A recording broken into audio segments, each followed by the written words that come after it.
listening to Intimacy Made Simple, the podcast where we talk about how being deeply known and loved meets the act of sex, so you can have true intimacy and make your marriage strong.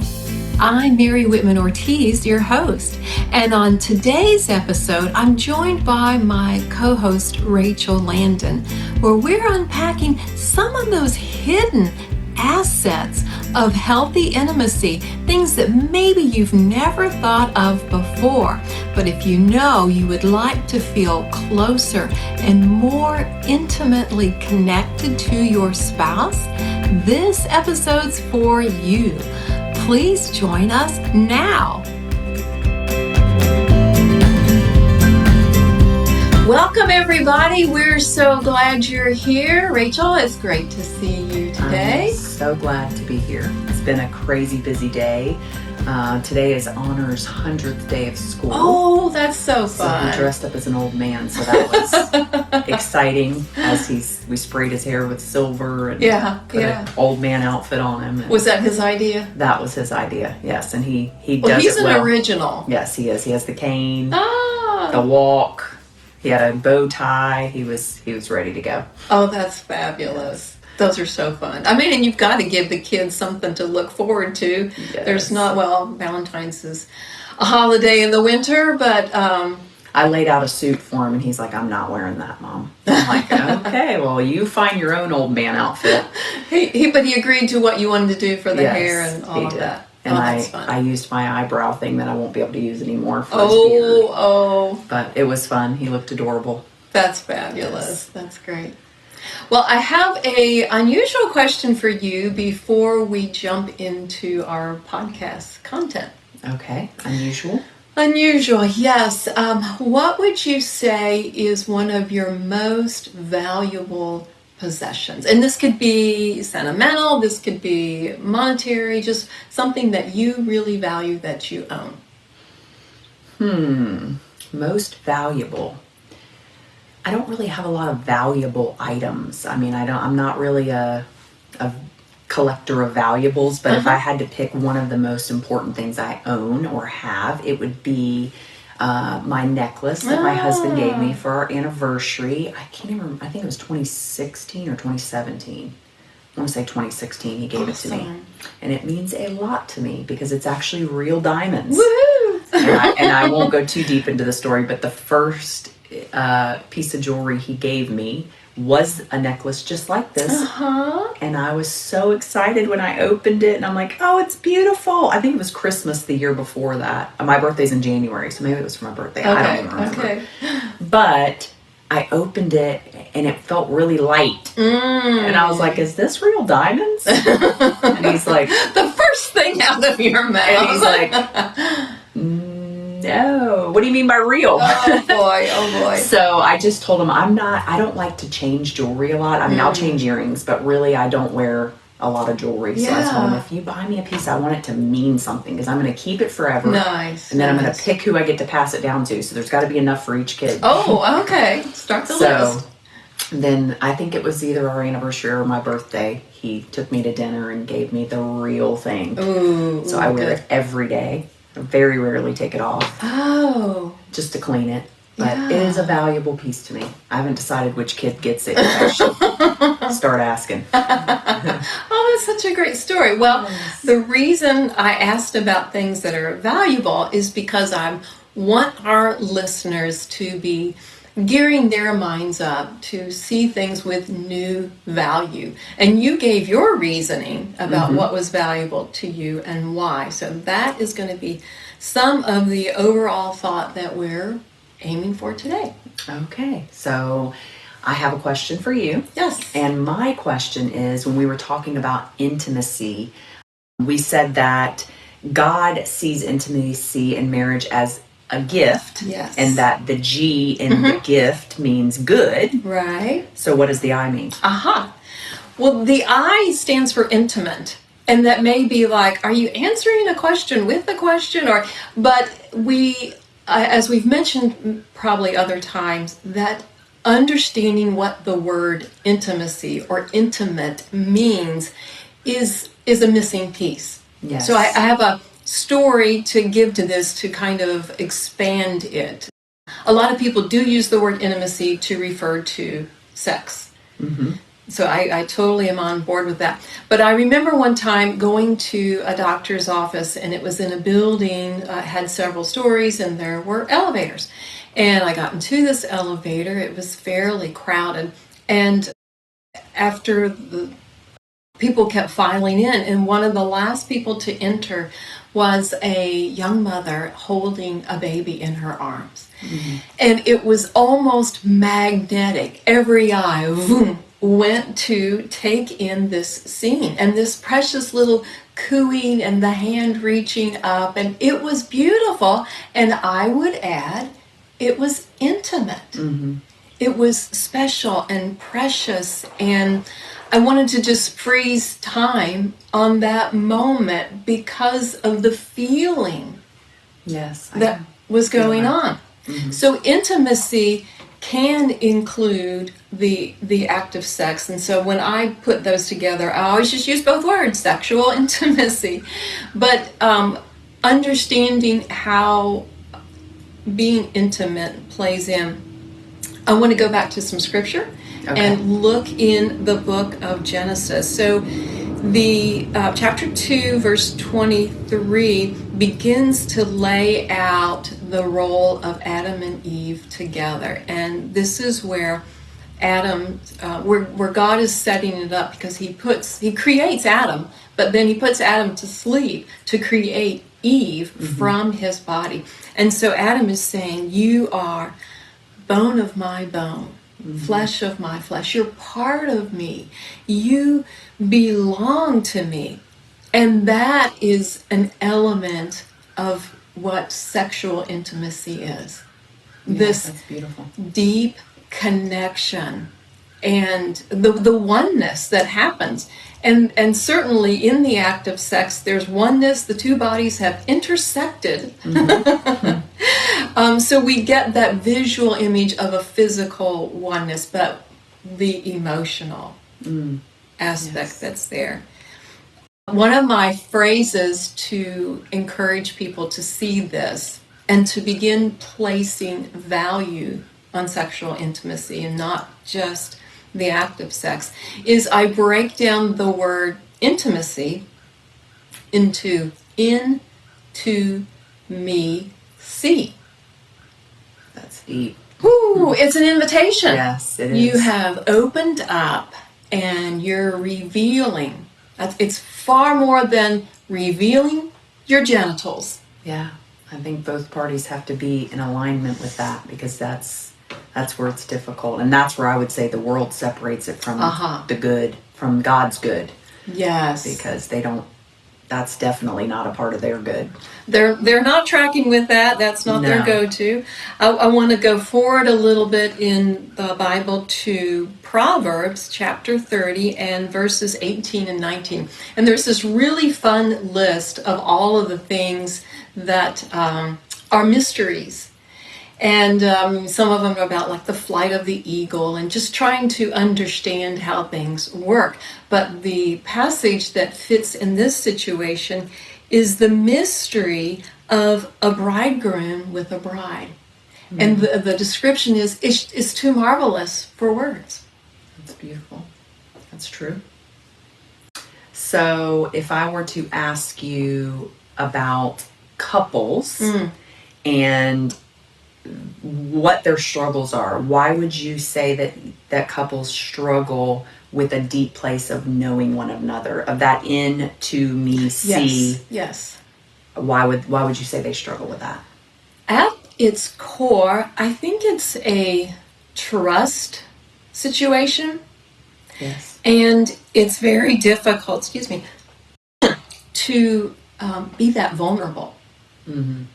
If you are truly intimate, you are super courageous. Yeah. Because it is not easy or instant. But right. This deep connection, this belonging, this knowing, this oneness is a process, which is why a one-night stand, meet somebody at a bar, go have sex with them, has it's almost a foreign concept compared to what we're talking about right now. Right. And that's where I would even say that we are lacking that in Christian relationships because we don't know about these parts. And I'm not saying everyone doesn't know. I'm just saying that there's a lot of people who don't understand that part. Yes. And that could be a struggle or is a struggle because they're not addressing it as a struggle. And they assume, well, hey, we're having sex. Right. We're intimate. So things are okay. Mm-hmm. But they don't know what they're missing, and they don't know to put the value on this piece that's missing. Right. That it could change a lot. Oh, for sure. Another way to see this, I like to kind of connect the dots here. So why don't people trust? Because I threw that out there. No, you have to be vulnerable, but understanding why people don't trust. It takes some self-value to trust someone else, because if you are second guessing and have a lot of self-doubt, then you won't reveal what's going on. I mean, in a completely non-sexual setting, remember being a kid in school, teacher asks a question. You think you know, you might know, do you raise your hand or not? Right. And some people raise their hand and they don't care if they know. Right. They just want that attention and want that experience. But this place of, do I trust who I am to show up in this setting? And can I be authentic? Right. Am I going to be rejected? Exactly. Yes, because they don't even want to take the chance. Exactly. And the rejection might be legitimate in that this other person could be of a devaluing, belittling mindset. Right. So rejection's a real thing, but also rejection could be like anticipated and perceived and almost twisted, that whatever the other person reacts, I receive it as rejection. Like, where is this? Is it true? Are they really rejecting me, or am I just feeling like they are rejecting me? But in the positive sense of this, when your self-value is strong, you have more confidence, and then you can trust, you can show up. And in a sexual intimacy capacity, this is when there's more freedom. Yes. In the relationship. Because I do have a lot of couples in there coming to me, and they want different things happening in their sex life than they're seeing at that moment. And we can kind of trace it back. How free do you feel? And this is not, excuse me, I'm free to be wild and crazy at the expense of the other person, but this is the freedom of, do I trust? Right. It's huge. Yes. In being able to not feel that struggle. So what's a way that couples can increase the value that they feel? Yes. Well, I have 3 visuals, and once again, we have no objects with us, so I'm going to have to describe it, but it does get back to, what do you value and where do you see value? So I grew up in Kentucky, and Kentucky. My family's from Kentucky. Did I know that? I don't know. Oh, that's awesome. I was in Louisville. Hopkinsville. Okay, I do know where that is. Yes. And outside of Louisville, there's a military base called Fort Knox. Yep. Well, back when I was a kid, it was known for housing a tremendous amount of gold. And that used to be like a common expression. Well, I'd do that for all the gold in Fort Knox. Of course, now we measure money and value differently, and you don't have to have the actual gold bar. But Fort Knox had treasure. So this is an analogy, that when you think of all that gold, you're like, oh, that's amazing. So that is one of the ways I want couples to begin to see intimacy, to see it as a treasure. Yes, that's really good. That awe feeling. Okay, I have another image, which is also going to date me. So I have 3 of these images. First one's Fort Knox. The second one is Fantasy Island. Okay. Now, this is a TV show from back in the 70s. Vaguely, I can see And that. yes, it was Ricardo Montalban, and he welcome to the island, and they took this little plane over there, and the couples had their little stories that they went through. And the reason I bring that up is because it's creative, and there's a sense of playfulness. It's fantasy island; anything could happen. So that intimate expression in sexual intimacy can include being creative. Okay. And being playful. It's exciting. So we have the treasure first, we have the creative playfulness, that dream setting. And then the third image that I really want to challenge people with, especially if you're familiar with the Bible and how God, from Old Testament would set things up. The Holy of Holies is the most private place where the priests would encounter God. Yes. And it was sacred, and they felt close to God, and there was honor there. So treasure, playfulness, sacredness. That's good. Are all things that we can begin to incorporate into how we see intimacy. That's really good. And I can tell you, even just the little bit that I've learned being in your first class, it did change the relationship, just the level of intimacy, where you just think sex is intimate, but to take that deeper into an emotional part of it, and the into me see is such a different place to be, and it really does bring you closer to God as it brings you closer together.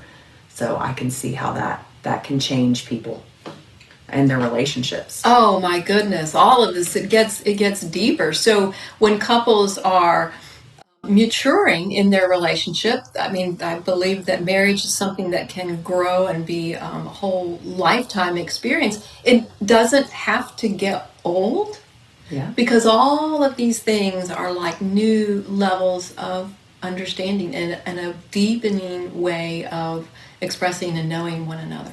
Yeah, that's really good. And it's not just growing as a couple, it's growing as an individual. It's understanding that there are things that we can do to help the marriage in ourselves. Absolutely. Not just bringing you both together. Like, I'm that high D personality, like, come on, let's figure this out. Where my husband's more of a processor and an analyzer and a thinking about it kind of person. So for me to see what I can do for me to help make the marriage better. Absolutely. Is so exciting. It's exciting for me. It's exciting for them. And you are just the wealth of knowledge that we need to bring it all together. Because I think, you think about these things, but we don't really have a person or a place that we can go to kind of ask questions. So if you guys have questions, please ask. Mary is happy to help in any way that she can. That's great. That's great. Well, thank you everybody for joining us today, and we certainly gave you something to chew on. Yes, we did. And to value, because that's really what it's about. Absolutely. Yep. Have a great day. Bye. We're so glad you joined us today, but what would make it better is if we hear from you. Do you have a question about intimacy you'd like to have answered? Here's how you can do it. Go to limitlessintimacy.com, find the podcast page, and there's a place for you to record and share your question. Now make sure you stay tuned, because we might answer your question soon. Join us next time for Intimacy Made Simple.